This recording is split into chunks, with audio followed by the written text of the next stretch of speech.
Reach for the speed, reach for the whistle, go where the rail may run. Reach for the words, reach for the story, follow the rainbow sun. To a shining time station, where dreams can come true, waiting there for you.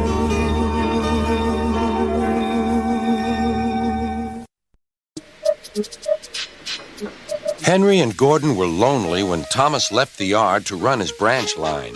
They missed him very much. They had more work to do and had to fetch their own coaches. The big engines thought they were too important to fetch coaches. James grumbled too. "We get no rest, we get no rest," they all complained.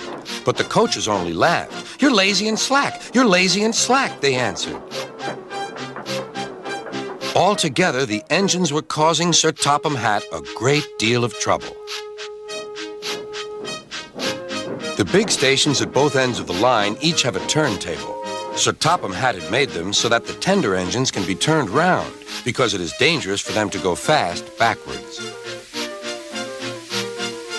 Little tank engines like Thomas don't need turntables. They can go just as well backwards as forwards. But to hear Gordon talk, you would have thought that Sir Topham Hatt had given him a tender just to show how important he was.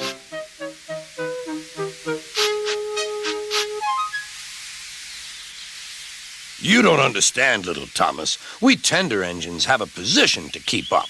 It doesn't matter where you go, but we are important. And for Sir Topham Hatt to make us do shunting, fetch coaches, and go on some of those dirty sidings, it's not the proper thing."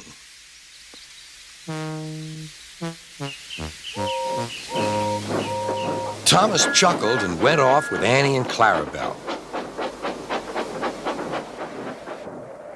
"Disgraceful," Gordon hissed as he ran backwards to the turntable.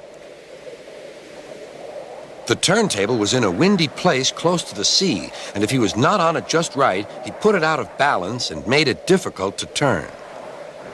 Today, Gordon was in a bad temper, and the wind was blowing fiercely.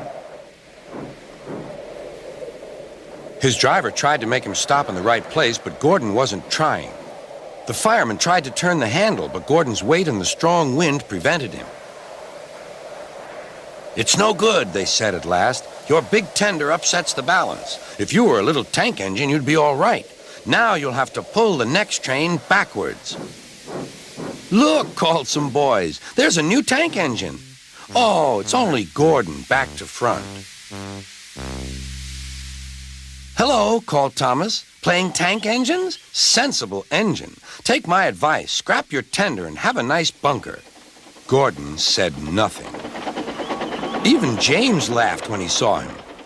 "Take care," hissed Gordon. "You might stick too." "No fear," chuckled James. "I'm not so fat as you." I mustn't stick, thought James. He stopped on just the right place to balance the table. It could now swing easily. Gordon arrived in time to see everything. James turned much too easily. The wind puffed him round like a top. He couldn't stop.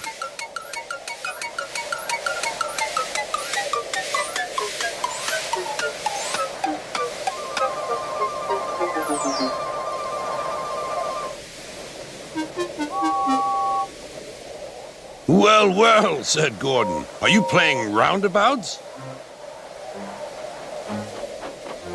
Poor James, feeling quite giddy, rolled off to the shed without a word.